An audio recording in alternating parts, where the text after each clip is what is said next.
Bien, entonces empecemos esta segunda sesión donde lo que deseo realizar es retomar un poco algunas de las ideas que, digamos, de algún modo discutimos de manera muy general en la sesión pasada, pero ahora vamos a tratar de profundizar.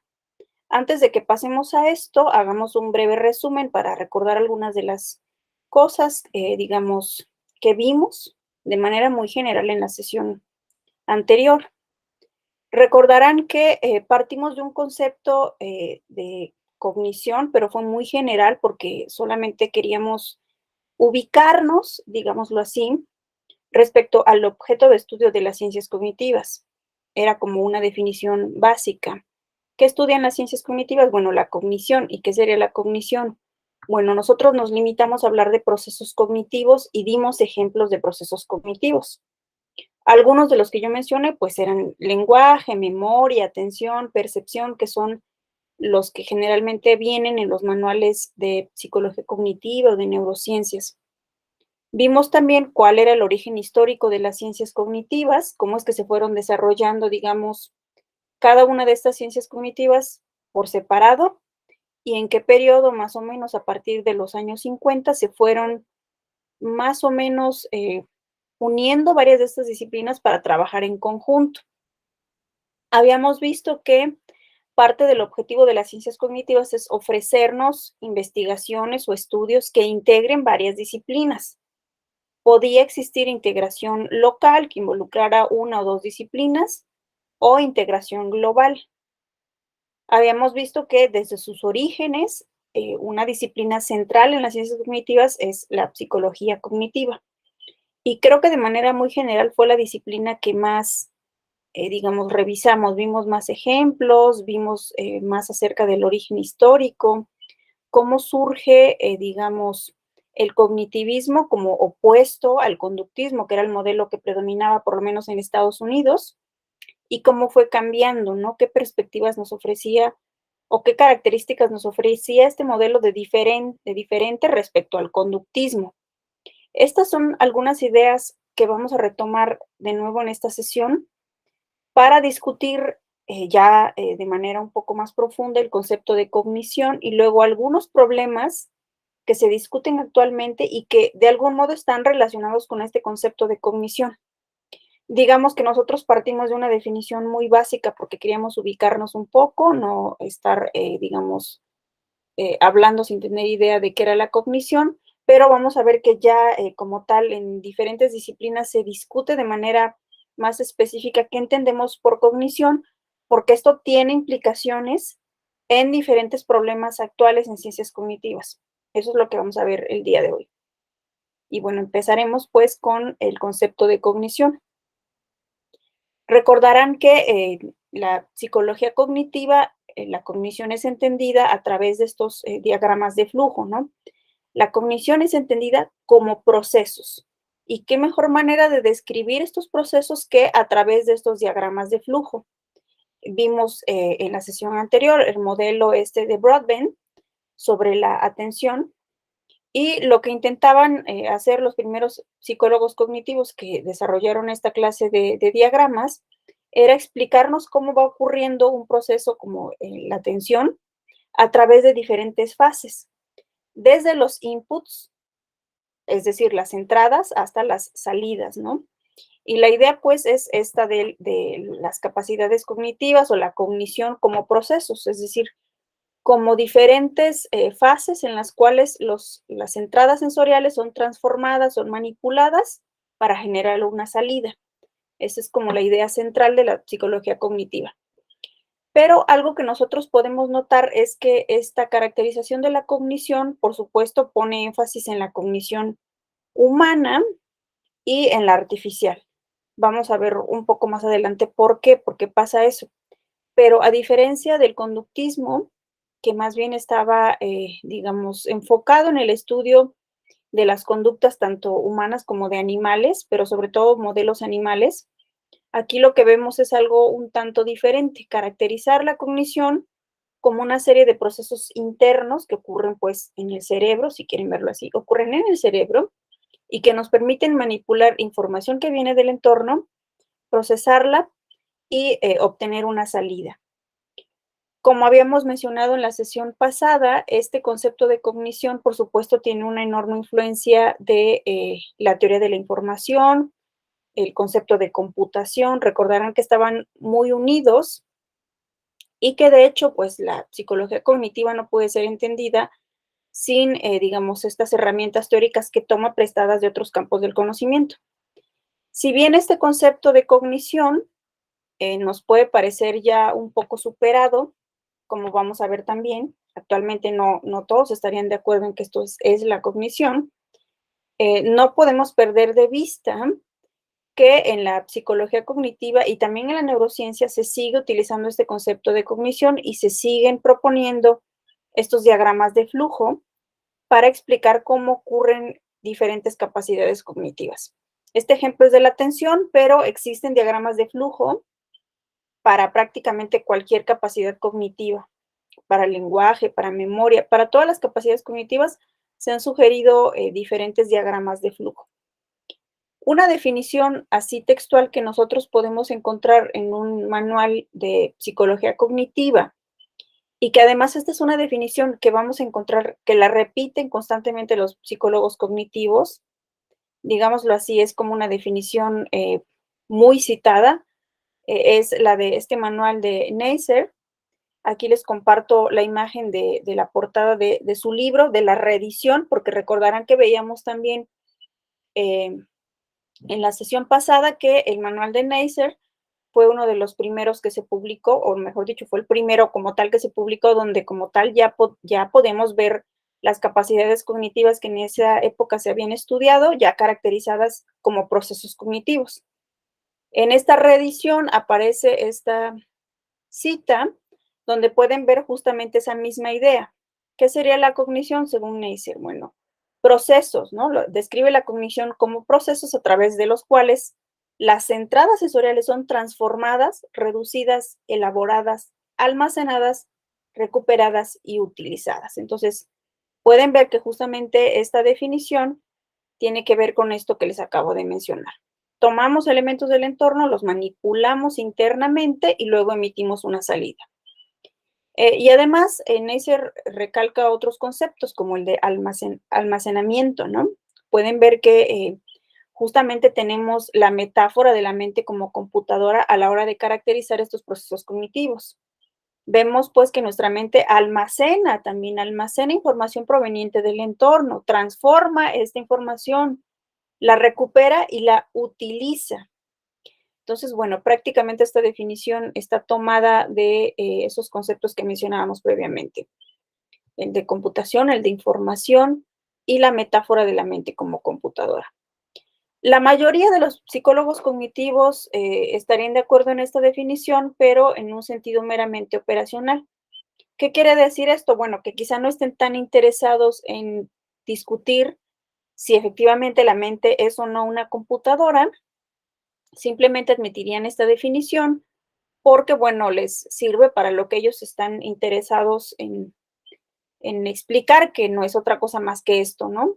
Cómo somos capaces de percibir ciertos estímulos, cómo somos capaces de recordar otros, cómo es que somos capaces de producir el lenguaje, por ejemplo. Entonces, a ellos en realidad no les interesa tanto especificar o discutir qué sería la cognición, simplemente toman esta, digamos, definición de Neisser porque, digamos, se lleva muy bien con esta tendencia en psicología cognitiva, que es desarrollar estos diagramas de flujo. Esto en el ámbito de la psicología cognitiva. Pero por supuesto que en las ciencias cognitivas, al ser un campo, digamos, extenso, que abarca muchas otras disciplinas, esta no es la única manera de definir a la cognición como tal, ¿no? Esta es como la estándar de los psicólogos cognitivos. Pero también tenemos que ya específicamente dentro del cognitivismo, que habíamos dicho que es como la teoría fundamental, digamos, la principal que se desarrolló justo cuando surgieron las ciencias cognitivas, también podemos encontrar una definición que se relaciona un poco más con lo que conocemos como teoría computacional de la mente. El cognitivismo, digamos, es una teoría así en general en todas las ciencias cognitivas, pero teoría computacional de la mente es una propuesta desarrollada específicamente en el ámbito de la filosofía. Y vemos que si la definición de Neisser que veíamos hace rato, pues estaba cargada con toda la jerga esta de la teoría de la información y la metáfora de la mente como computadora, en esta definición, que es más afín, digamos, a la filosofía, todavía hay una influencia mayor de esta idea de la mente como computadora. Bueno, yo les comparto aquí esta definición, pero seguramente pueden encontrar otras donde se refleja exactamente lo mismo. La cognición es un tipo de procesamiento de información. Recordarán que hablábamos de que eran procesos computacionales, ¿no? La mente computa, ¿no? Toma elementos del entorno y los procesa para dar lugar a algún resultado.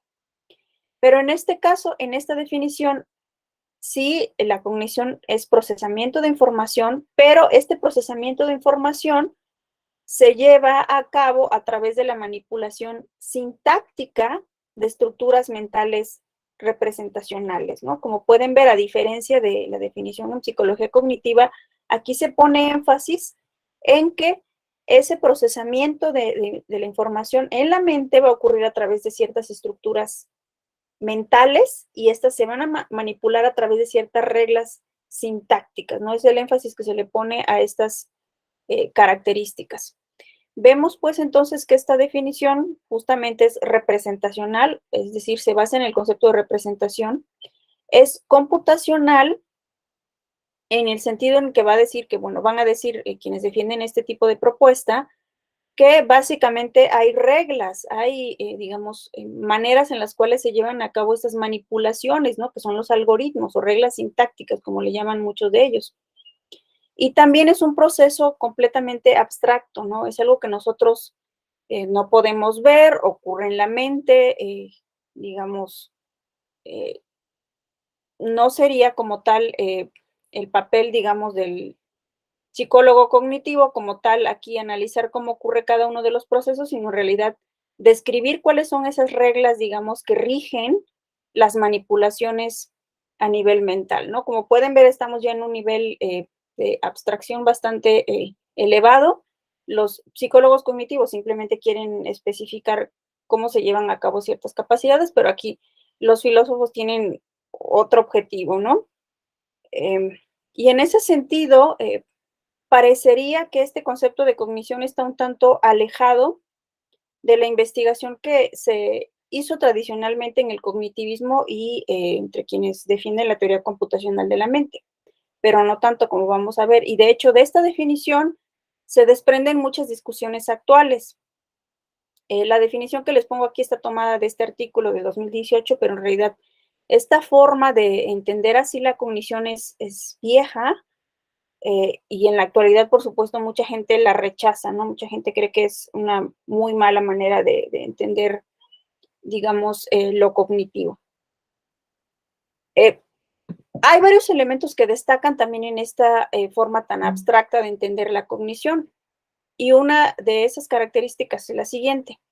Esta definición tiende a separar las modalidades sensoriales de lo que ellos denominan cognición amodal. Más adelante, bueno, en la siguiente lámina les voy a presentar específicamente una manera, digamos, metafórica de entender esto. Pero la idea es que nosotros tenemos que separar las entradas sensoriales, las salidas motoras y lo cognitivo. O sea, es decir, hay algo que es lo propiamente cognitivo y otras cosas que son, bueno, importantes, pero no tanto, y que no son propiamente hablando lo cognitivo. En este modelo que es el cognitivismo, digámoslo así, lo que se están manipulando son representaciones mentales, que son estados internos, si quieren verlo así, son estados internos que se manipulan a través de ciertas reglas. Sin embargo, el cognitivismo, aunque fue el modelo, bueno, y sigue siendo todavía en muchos sectores, el modelo más importante que se desarrolló en las ciencias cognitivas en sus inicios, eso no quiere decir que fuera el único modelo. Existieron muchos otros modelos donde más o menos la propuesta es semejante.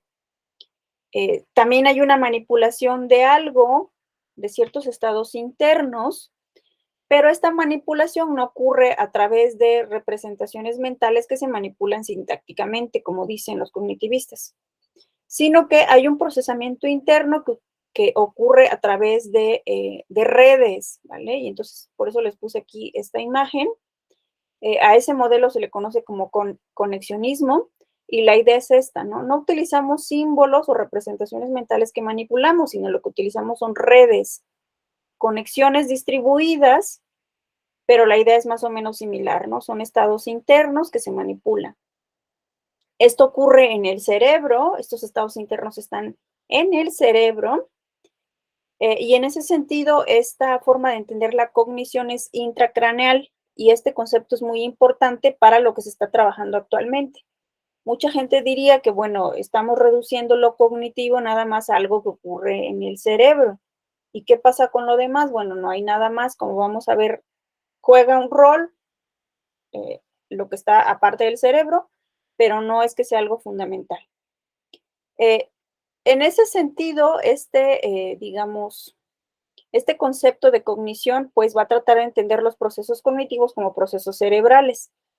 Digamos, la psicología cognitiva va a estudiar los procesos cognitivos y la neurociencia los procesos cerebrales. Y la idea aquí es que logremos tener una buena relación entre ambos, ¿no? Que estudiemos cómo ocurren los procesos de memoria y que a la vez sepamos exactamente en qué regiones del cerebro ocurren estos procesos de memoria. Y en ese sentido, como pueden ver, el objetivo aquí es reducir, ¿no? Reducir los procesos cognitivos a procesos cerebrales, o ese es el ideal, ¿no? Podemos tratar de entender esto que les acabo de mencionar, que sí puede llegar a parecernos bastante abstracto, a través de esta metáfora del sándwich cognitivo. ¿En qué consiste esta metáfora? Bueno, que de acuerdo con esta explicación tradicional en ciencias cognitivas, que es el cognitivismo, hay que distinguir lo que es propiamente cognitivo de lo que no lo es. ¿Qué sería lo propiamente cognitivo? Bueno, como pueden ver en el sándwich, lo que está en medio es lo cognitivo.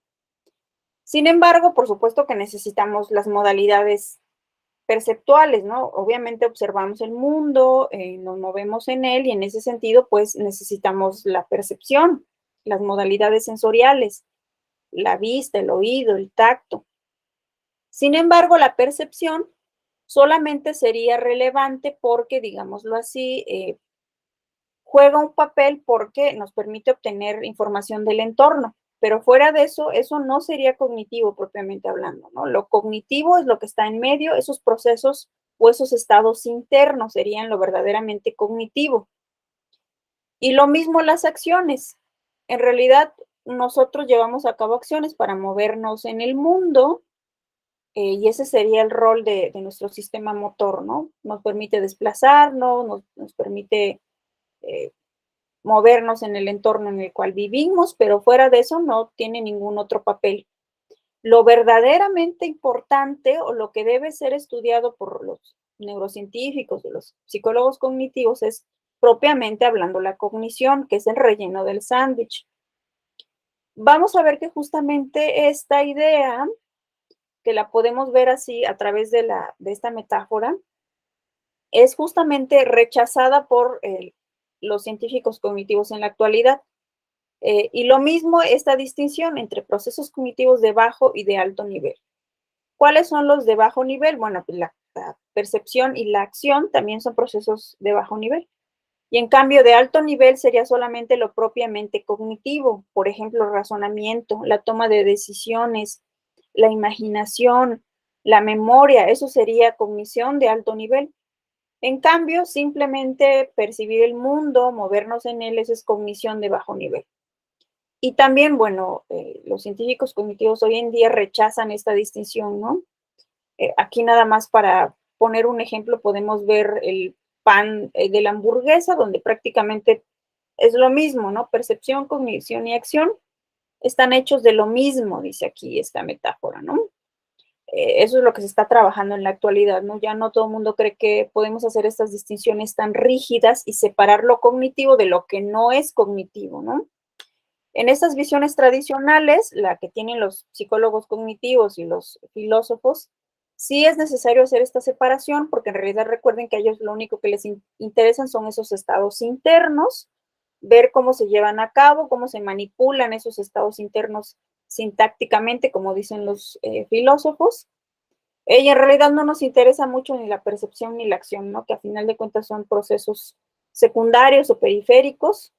Eh, por volver a la metáfora del sándwich cognitivo, bueno, pues el pan es un buen adorno para nuestro sándwich, pero en realidad nos interesa el jamón o en este caso la carne, ¿no? Que es lo verdaderamente sustancial de nuestro alimento, ¿no? Ya regresaremos a esto nuevamente cuando veamos justamente algunas de las críticas que se han elaborado a esta forma de entender lo cognitivo. Hemos visto aquí nada más que hablamos de cognición, de percepción y de acción, ¿no? Se preguntarán también, ¿y dónde queda la emoción? Como mencionaban en la sesión anterior, bueno, justamente también esa es una crítica que se ha elaborado, ¿no? En este modelo, pues la emoción ni siquiera está presente, ¿no? No es algo relevante, ¿no? Si la percepción no es relevante, bueno, menos la emoción. Bien, pasemos entonces ahora sí a hablar de lo que podemos catalogar como discusiones actuales en ciencias cognitivas. Como mencioné previamente, hay algunos problemas que podemos identificar como de carácter local. Este tipo de problemas simplemente ocurren ya sea porque nos interesa solamente alguna capacidad cognitiva, así de manera muy general, nos interesa una capacidad cognitiva y vemos que podemos explicar esa capacidad cognitiva usando una o dos disciplinas, o simplemente nos interesa solamente una capacidad cognitiva a partir de una sola disciplina. Si se dan cuenta, pues mucho de lo que se hace en ciencias cognitivas es esto, ¿no?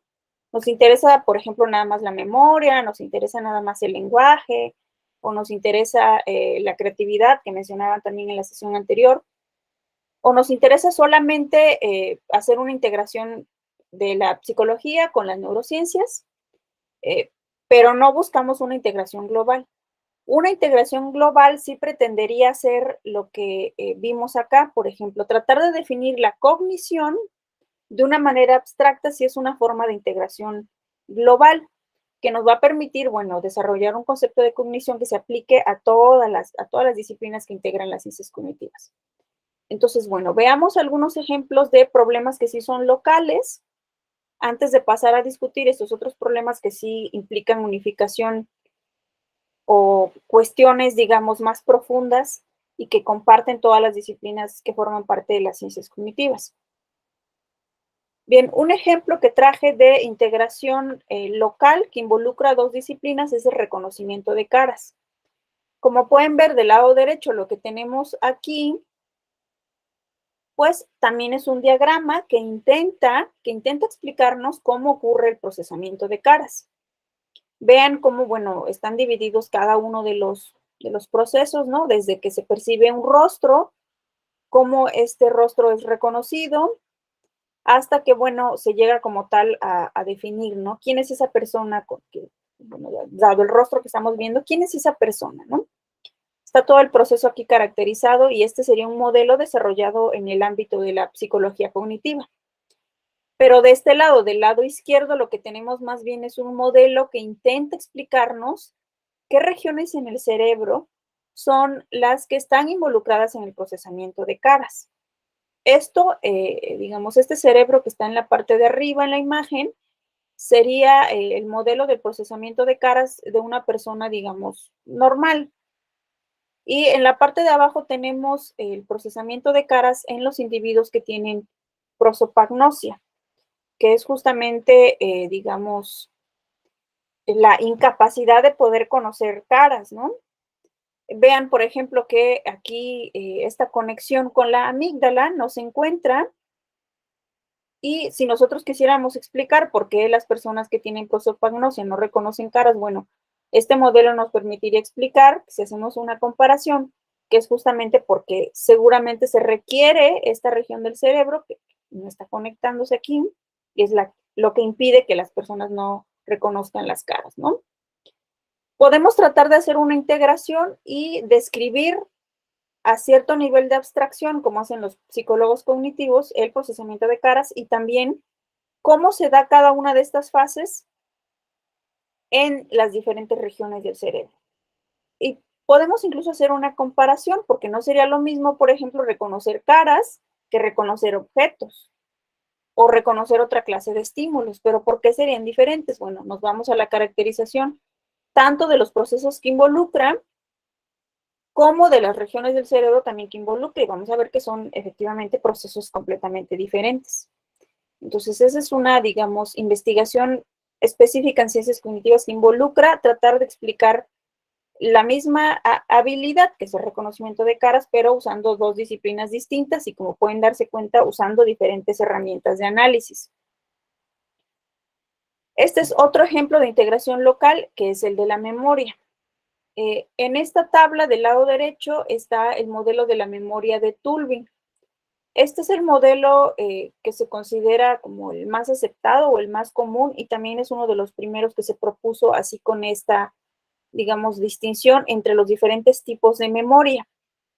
Si bien nos puede parecer un buen modelo en el cual sí se muestran todos los tipos de memoria que existen y cuál es el rol que juega cada una de estas clases de memoria, actualmente se ha cuestionado porque se están llevando a cabo investigaciones con diferentes especies. Tulving, por supuesto, estaba pensando en la memoria, pero pues en la memoria de los seres humanos. Pero ya que se empezaron a hacer investigaciones con las aves, se han dado cuenta que, bueno, para investigar algunos de estos tipos de memoria no está exactamente del todo claro cómo podríamos atribuirle la capacidad a las aves, porque las definiciones que da Tulving pues están pensadas para los seres humanos. Entonces, este puede ser un caso de integración también local. Si este, digamos, esquema de Tulving no nos satisface del todo, ¿cómo podríamos nosotros categorizar de nuevo la memoria de tal modo que desarrollemos definiciones que sí nos permitan aplicarlas para estudiar otras especies?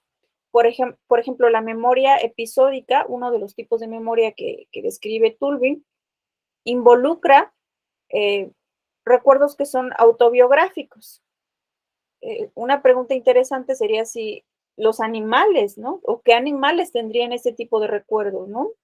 Necesitaremos una definición lo suficientemente buena para que nos permita estudiar esta capacidad en especies que son muy diferentes a nosotros y que, digamos, por desgracia todavía no, muchas de ellas no se han estudiado a profundidad.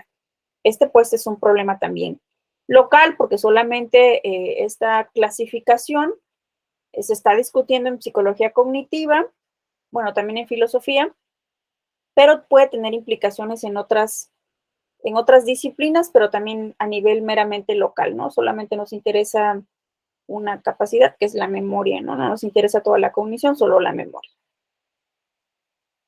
Bien, pasemos ahora sí, como tal, a hablar de problemas que son globales, ¿no? Ya vimos que en las ciencias cognitivas se hace investigación local, pero también hay problemas globales que sobre todo involucran diversas discusiones que son más bien de carácter filosófico.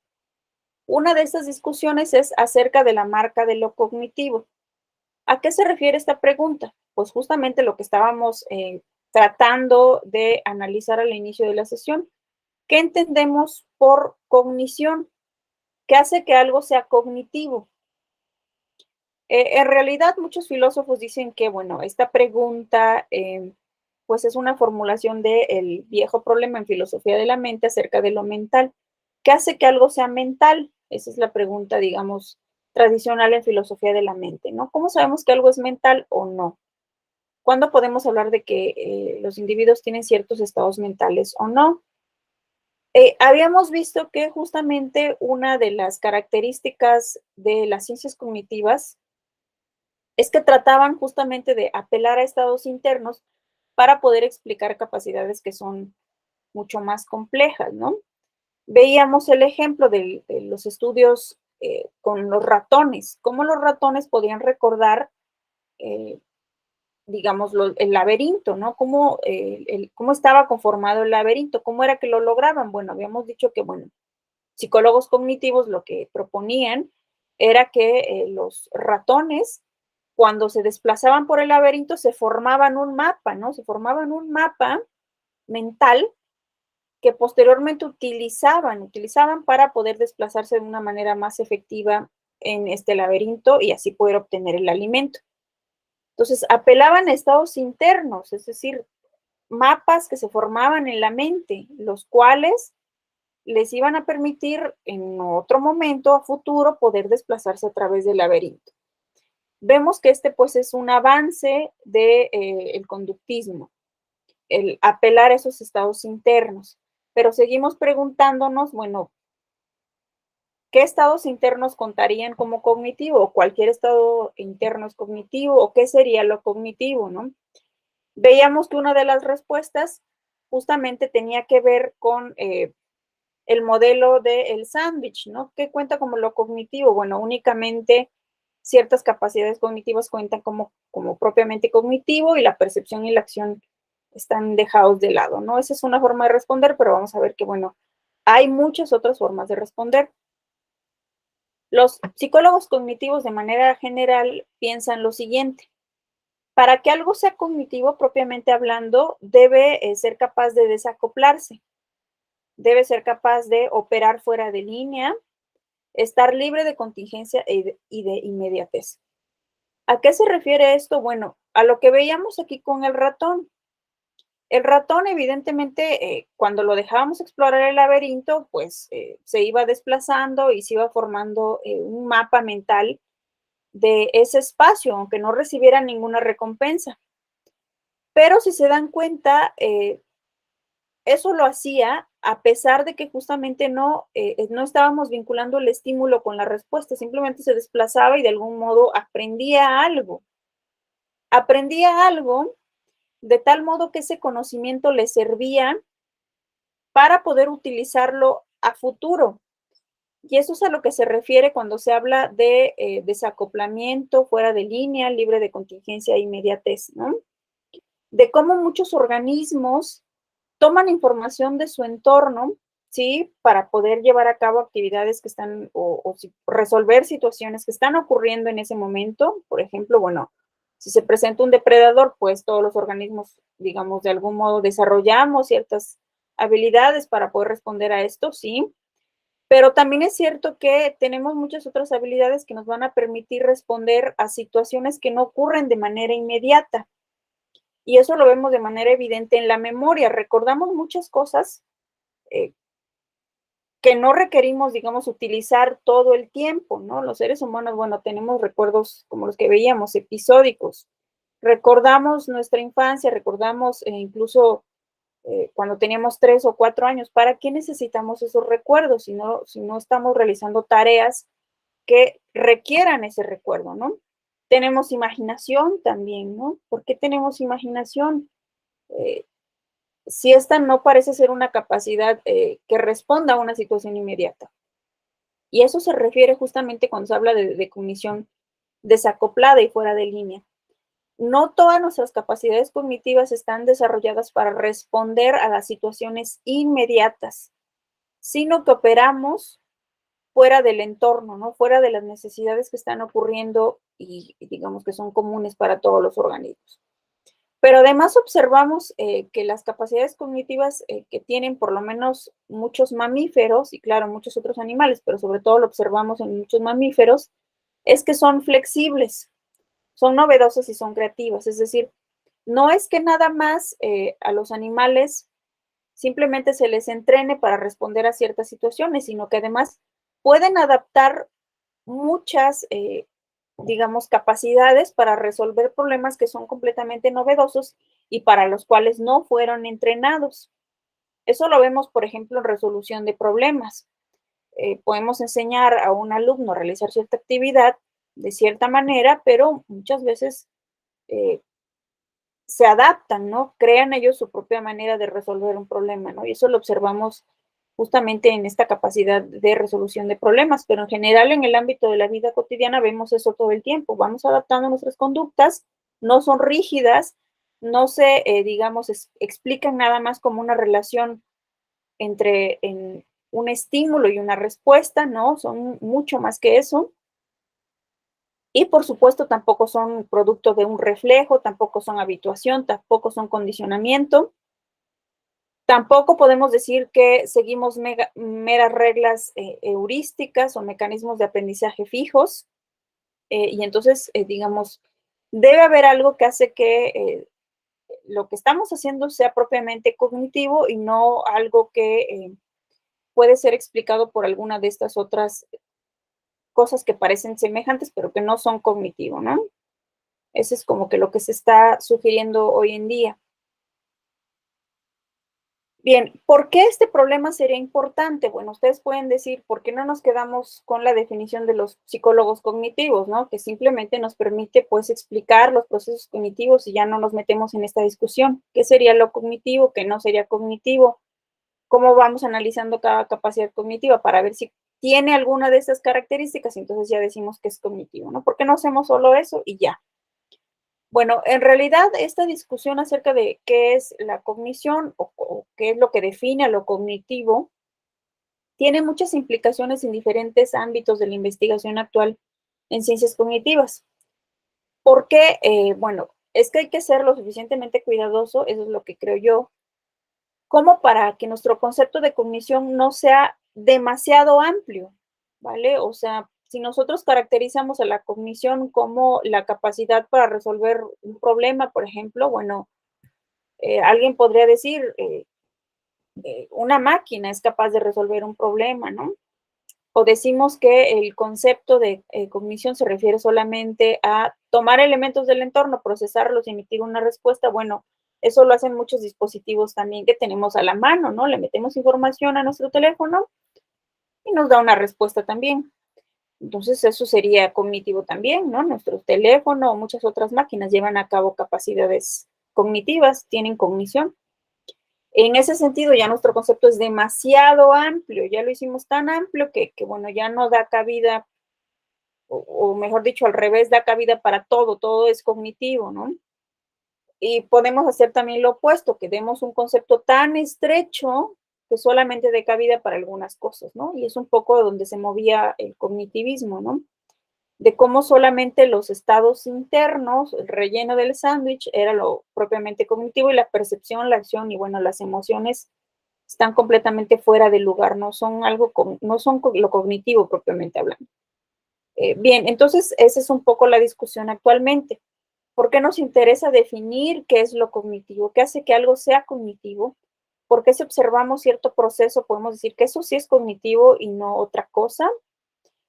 Porque realmente eso tiene implicaciones para investigaciones concretas que se están realizando en las ciencias cognitivas.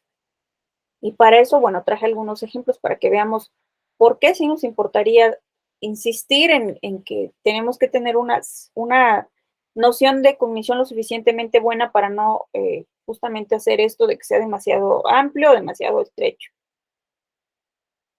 Eh, este es un ejemplo de resolución de problemas con primates. Este es el famoso problema de los monos con la banana, ¿no? Donde, bueno, le dejaban a los monos unas cajas y dejaban colgadas unas bananas de una soga. Entonces, bueno, ¿cómo sabemos realmente que estos monos sí lograban resolver un problema? ¿Cómo podemos decir que esa capacidad no se explicaba por un mero reflejo? ¿Cómo sabemos que esta sí es realmente una capacidad cognitiva que estamos observando en estos animales?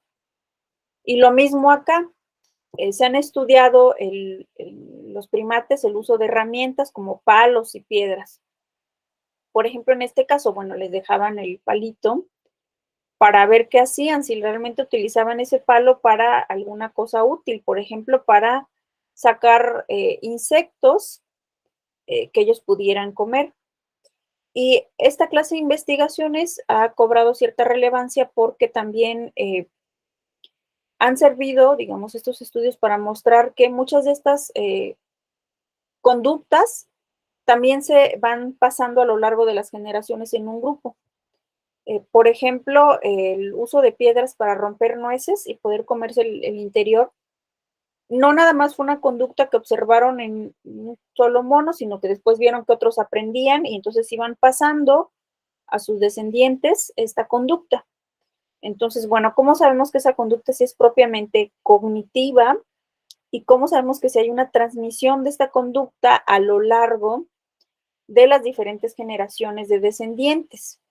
En ese sentido, ven que esta pregunta no es obvia, ¿no? ¿Cómo sabemos o cómo le podemos atribuir como tal a estos animales el uso de herramientas y la transmisión de esta práctica a su descendencia, ¿no?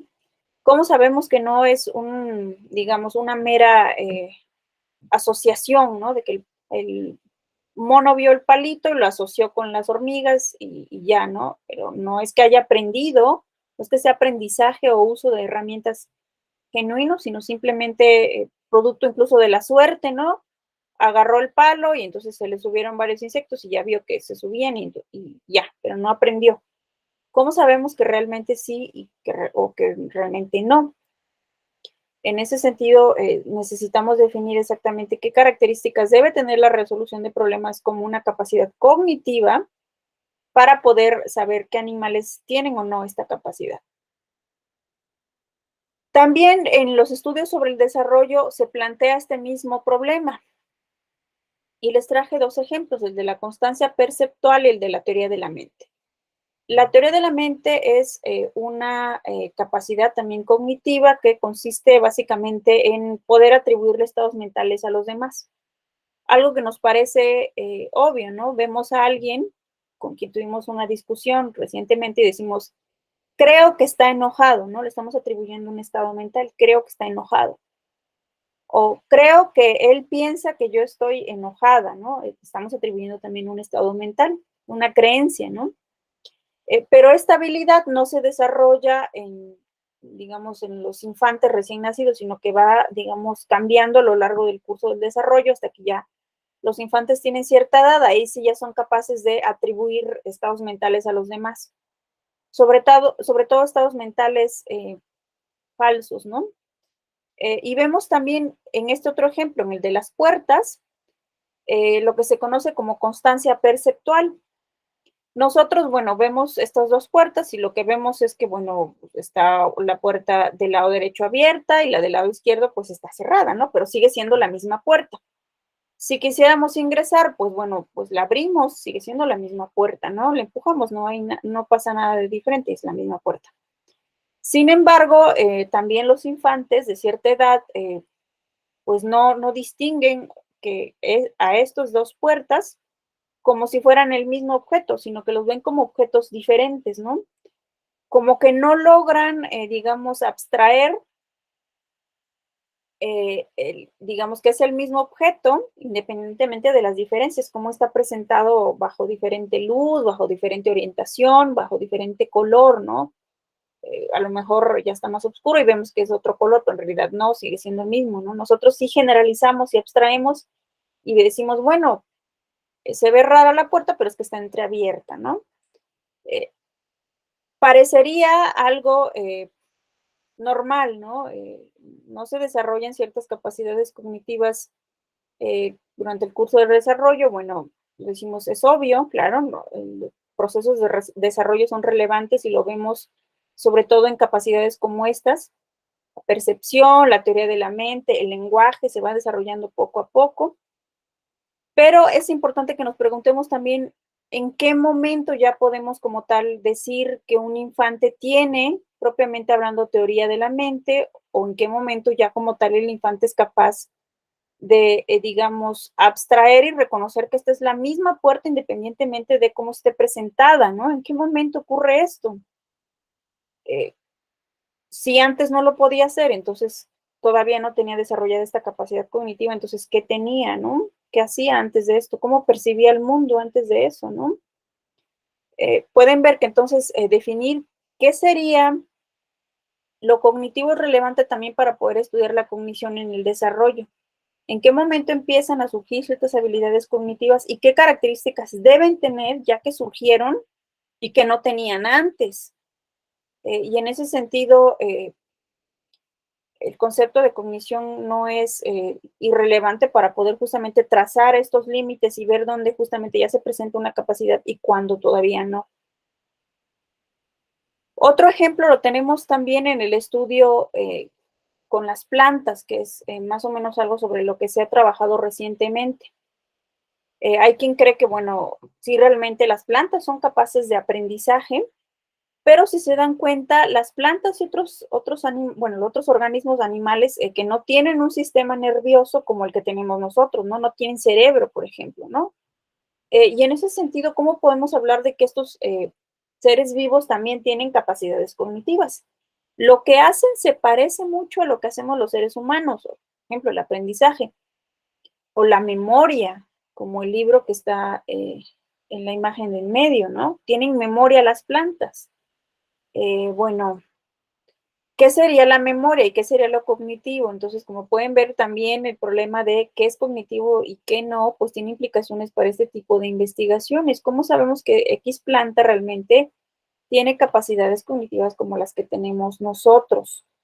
O cuando en realidad, aunque se parezcan esas capacidades, no serían propiamente hablando algo cognitivo, ¿no? ¿Serían mera asociación o qué serían, no? ¿Se requiere o no se requiere sistema nervioso para que haya cognición? Esa es la pregunta que nos dejan las investigaciones con plantas. ¿Necesitamos o no un sistema nervioso o un cerebro para que hayan como tal capacidades cognitivas? Y como pueden darse cuenta, si nosotros partimos de esta perspectiva más tradicional, pues la respuesta es que sí necesitamos cerebro y en ese sentido esta no sería cognición, ¿no? La cognición de las plantas no sería cognición. Vean pues como, esa es un poco la idea de lo que quería que viéramos, como cuando discutimos acerca de qué es o no es cognición, es importante porque justamente tiene implicaciones en investigaciones que sí son, digamos, más concretas, ¿no? Aunque nosotros lo discutimos de manera un tanto abstracta, las implicaciones que tiene el concepto de cognición sí se aplican directamente para investigaciones ya más específicas con bebés, con, en este caso, plantas, animales que no tienen sistema nervioso, ¿no? Bien, veamos ya para finalizar esta sesión un último tema que tiene que ver con el surgimiento de nuevos modelos en ciencias cognitivas. El cognitivismo sí fue, digámoslo así, el modelo que marcó el inicio de las ciencias cognitivas. Todavía hay muchos cognitivistas, todavía en psicología y en neurociencias prevalecen los modelos cercanos al cognitivismo. En filosofía, la teoría computacional de la mente es de los desarrollos más defendidos, eso sin duda. Tuvo un impacto en la forma de hacer ciencia en muchas disciplinas, como la psicología, como las neurociencias, eso no lo podemos dejar de reconocer. Sin embargo, a inicios de los 90 empezaron a surgir algunos cuestionamientos, algunas investigaciones que sugerían que había muchas limitaciones en esta forma de ver la cognición. Por supuesto, hubo otros modelos que se desarrollaron también más o menos a la par del cognitivismo, como el conexionismo, ¿no? Que más bien está pensando los procesos cognitivos a manera de redes, ¿no? Redes neurales y distribuidas. Pero a final de cuentas están pensando lo cognitivo como algo intracraneal e interno, ¿no? Claro, algo que nos permitía el cognitivismo era pensar los procesos cognitivos como internos y poder estudiar capacidades que son muy complejas, ¿no? Veíamos que en el caso de las ratas, en las investigaciones sobre, digamos, memoria espacial, partir de una perspectiva cognitivista sí nos permite explicar de una manera más efectiva la conducta de las ratas, ¿no? Que eran más complejas que simplemente cualquier desplazamiento en el laberinto.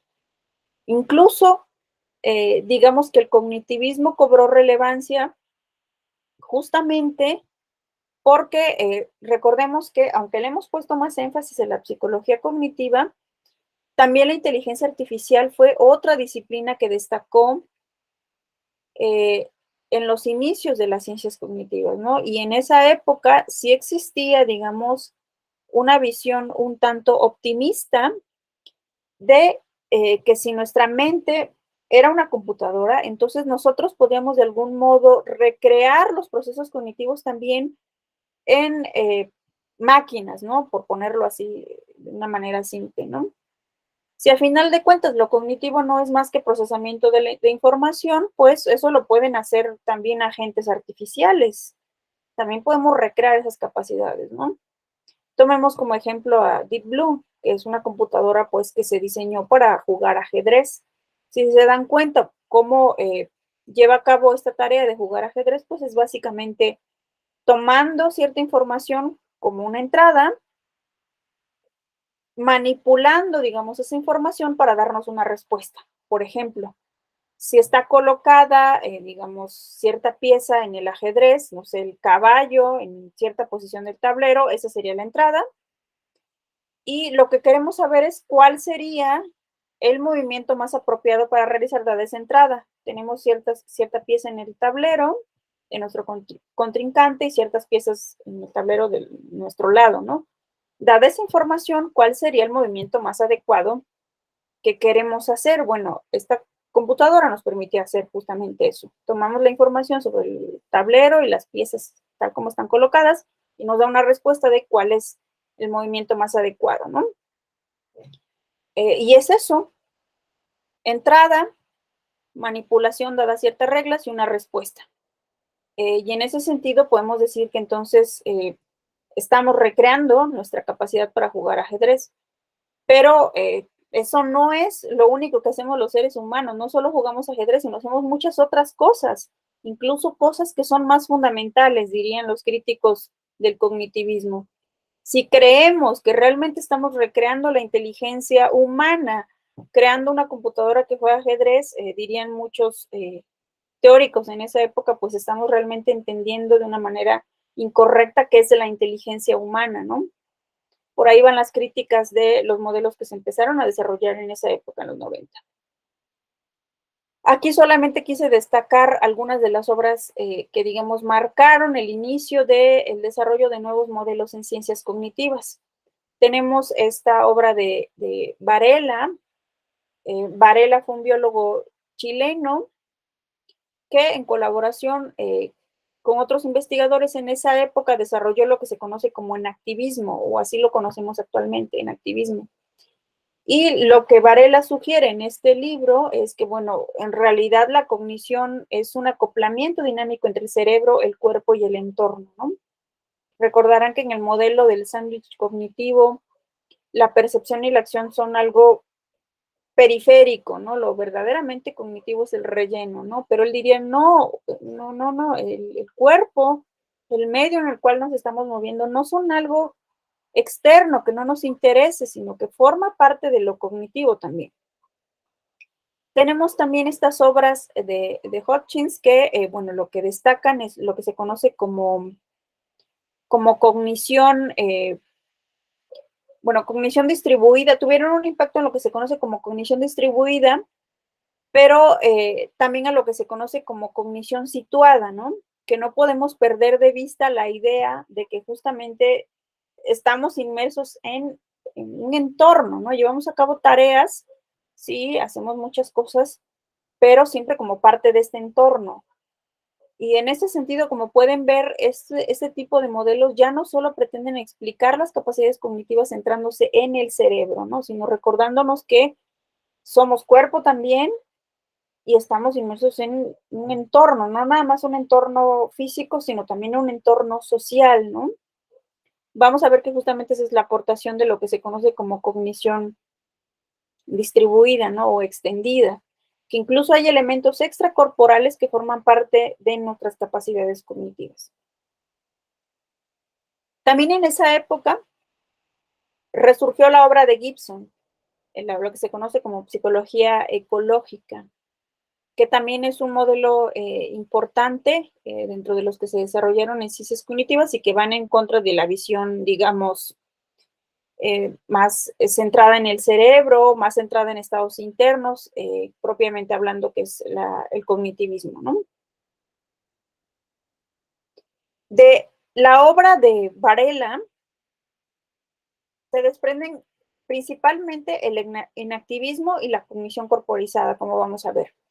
Y de la de Hutchins, lo que se conoce como cognición situada y cognición distribuida, ¿no? Esto lo retomo nada más para lo que viene a continuación, que son los modelos actuales en ciencias cognitivas que se conocen como 4E de la cognición. ¿Por qué se llaman así? Bueno, porque incluyen estos 4 modelos que en español son conocidos de este modo. Cognición corporizada, cognición extendida, lo que se conoce también como enactivismo, así le llamamos generalmente en español, o eh, cognición corporizada pero radical, cognición embebida, y hay otros modelos que generalmente se relacionan con estos, como el procesamiento predictivo, que es un modelo actual también en ciencias cognitivas. Todos estos modelos tienen propuestas específicas, pero de manera general comparten algunas ideas. ¿Cuáles son estas ideas que comparten? Bueno, para empezar son extracraneales, es decir, no nada más están pensando que lo propiamente cognitivo está, digamos, en el cerebro, ¿no? Sino que lo cognitivo también involucra la percepción y la acción. En ese sentido, recurriendo a la metáfora esta del pan de hamburguesa, propiamente hablando son lo mismo, percepción, cognición y acción, ¿no? No estaremos hablando de cosas completamente separadas, ¿no? En ese sentido, no tiene por qué haber una separación, ¿no? No tiene por qué, este modelo, pues, no tiene por qué distinguir entre cognición y percepción cuando básicamente es lo mismo, ¿no? Vemos también que incorporan a las emociones. En este modelo, ya las emociones también son importantes, ¿no? No podemos decir que una cosa es el razonamiento y otra cosa son las emociones, sino que realmente las emociones juegan un rol a la hora de que nosotros llevemos a cabo cierta tarea de razonamiento, ¿no? Y en ese sentido no podemos decir que lo propiamente cognitivo está libre de la percepción, de la acción y de la emoción. En todos estos modelos se pone énfasis al cuerpo y al entorno, es decir, no todo es el cerebro, no todo tiene que ser estados internos, sino también hay estados corporales que son relevantes para que surjan y se vayan desarrollando muchas capacidades cognitivas. En ese sentido, pues, digamos que estos modelos lo que pretenden es ofrecernos una visión en la cual eh, vayamos un poco, digamos, más allá de lo que ocurre nada más en el cerebro, y si se dan cuenta, esto nos permitiría reconocer que muchos seres vivos que no tienen un cerebro como el que tenemos nosotros, pues también tienen capacidades cognitivas porque no todo es el cerebro, ¿no? La cognición corporizada pone énfasis en el cuerpo, digamos, los estados corporales como relevantes para los estados cognitivos, ¿no? Eso incluye procesos corporales como la interocepción, las emociones, la percepción, las acciones. Cognición extendida es una propuesta según la cual nuestra cognición no está restringida ni al cerebro ni a nuestro cuerpo. Es decir, va más allá de nuestra piel.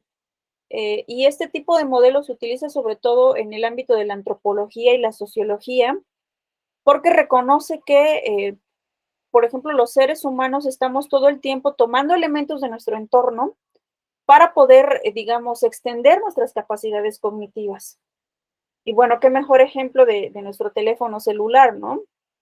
Eh, Podríamos recordar los números telefónicos de todos nuestros familiares, o podríamos también utilizar nuestro teléfono celular para guardar los números telefónicos. Y en ese sentido, nuestra memoria, por supuesto, biológica, pues nos permite almacenar esos números, pero también estamos creando elementos externos que nos permiten expandir nuestra memoria como los celulares, ¿no? Y que juegan el mismo rol. En algún momento, por ejemplo, si necesitamos comunicarnos, bueno, vamos a este almacenamiento extra que tenemos de memoria y retomamos el número que necesitamos para poder comunicarnos, ¿no? Se dan cuenta, por eso es que este tipo de modelo es tan atractivo para quien se mueve más en el ámbito de la antropología o la sociología, ¿no? Cómo es que los seres humanos vamos creando elementos o artefactos culturales justamente para extender nuestra cognición, ¿no? El enactivismo es un modelo que puede ser o llegar a ser muy radical, que parte de lo que se conoce como la tradición fenomenológica en filosofía. Lo que ellos sugieren es que, bueno, prácticamente es innecesario poner énfasis en el cerebro, en realidad es un elemento más, no tendríamos por qué insistir en explicar la cognición como un proceso meramente interno, ¿no? Hay algunos que adoptan posturas muy radicales, generalmente se les llama así, REX, ¿no? Para abreviar su postura, pero ellos rechazan esta idea de que, bueno, la mente está en el cerebro, el concepto de representación, que vemos que también es uno de los más importantes en el cognitivismo, también lo rechazan los RECs, como les llamamos normalmente en ciencias cognitivas. La cognición embebida también va a poner énfasis no nada más en el cuerpo, no nada más en lo que está fuera de nuestro cuerpo, sino reconocimiento más explícito de el entorno, ¿no? Que no podemos dejar de pensar en nuestras capacidades cognitivas, justamente entendiendo que somos parte de un medio tanto físico como social.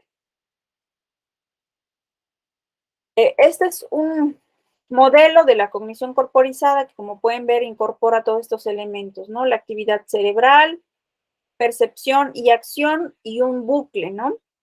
Si los psicólogos cognitivos tradicionales intentaban explicar las capacidades cognitivas a través de estos diagramas de flujo, que a final de cuentas no son más que lineales, nos explican paso por paso, proceso por proceso, en estos modelos, como el de la cognición corporizada, lo que se propone ya son, digamos, modelos no lineales, ¿no? Reconocer que estamos constantemente actuando, moviéndonos en el entorno y que, por supuesto, estamos acoplados, ¿no? Ese es el concepto que utilizan, estamos acoplados a este entorno.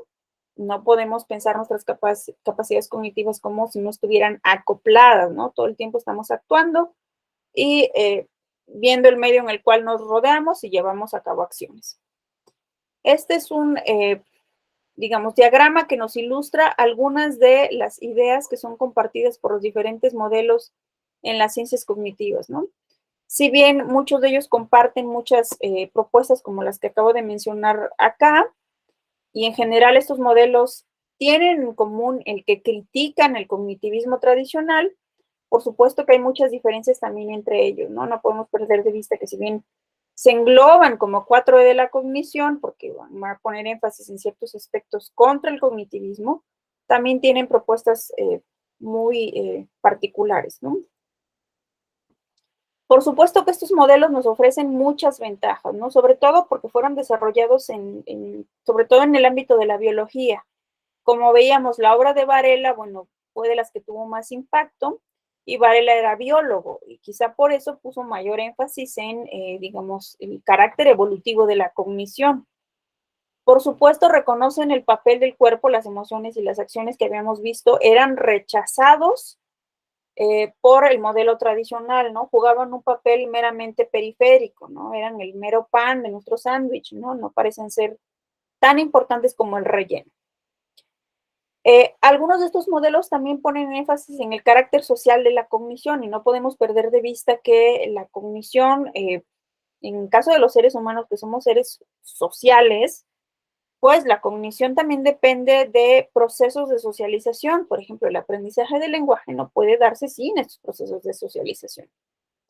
En ese sentido, estos modelos nos ofrecen la ventaja de poder incorporar más elementos para poder explicar la cognición, ¿no? Y poder estudiar las capacidades cognitivas como un continuo, como algo que realmente no tiene por qué ser separado en alta o baja cognición, sino simplemente diferentes manifestaciones que se presentan de diferente modo en los diferentes organismos, tengan o no un sistema nervioso. Sin embargo, bueno, estos modelos también han sido cuestionados porque, si se dan cuenta, nos permiten explicar la importancia de las emociones, de las acciones, de la percepción, de cómo estamos, digamos, inmersos digamos, en el medio ambiente y cómo necesitamos llevar a cabo ciertas tareas, ¿no? Para poder responder a las amenazas que hay en el entorno, para poder socializar, etcétera. Eso explicaría las capacidades cognitivas que están acopladas, como se les conoce comúnmente, ¿no? Pero recuerden que hay otras capacidades cognitivas que justamente son las que tanto defiende el cognitivismo, que nosotros conocemos como de alto nivel.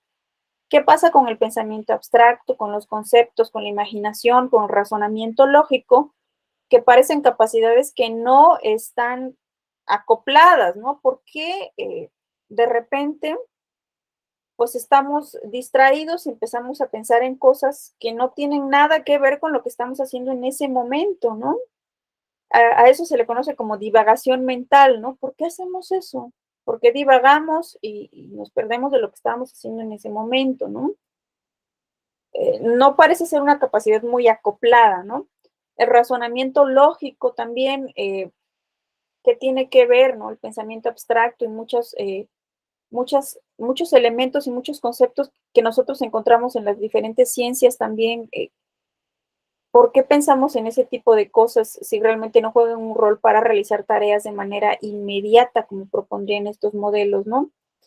En ese sentido, se han criticado y se ha considerado que no son capaces de explicar cómo es que nosotros tenemos este tipo de capacidades cognitivas que no tienen nada que ver con nuestro entorno más inmediato, ¿no? Bueno, hay quien cree también que podemos hacer un híbrido, ¿no? Que en realidad la aportación de estos modelos es muy buena, ¿no? Para poder entender ciertas capacidades, pero también el cognitivismo es muy bueno para explicar estas otras, ¿no? Y entonces podemos hacer un híbrido. Bien, en la actualidad lo que se está discutiendo es justamente cuáles son los alcances de estos nuevos modelos y sí se están llevando a cabo muchas investigaciones para ver en qué sentido, digámoslo así, estos modelos sí tienen soporte empírico. Y hay muchas investigaciones que han sido citadas para defender estos modelos. Tenemos, por ejemplo, la investigación sobre neuronas espejo, tenemos también lo que mencionaban sobre Damasio, ¿no? El trabajo de Damasio generalmente se cita como parte de cognición corporeizada porque justamente reconoce el rol que juegan las emociones y no nada más el razonamiento, ¿no? Como capacidades netamente humanas, ¿no? Eh, y bueno, les recomiendo que revisen un poco la bibliografía si es de su interés incursionar en estos temas actuales en ciencias cognitivas.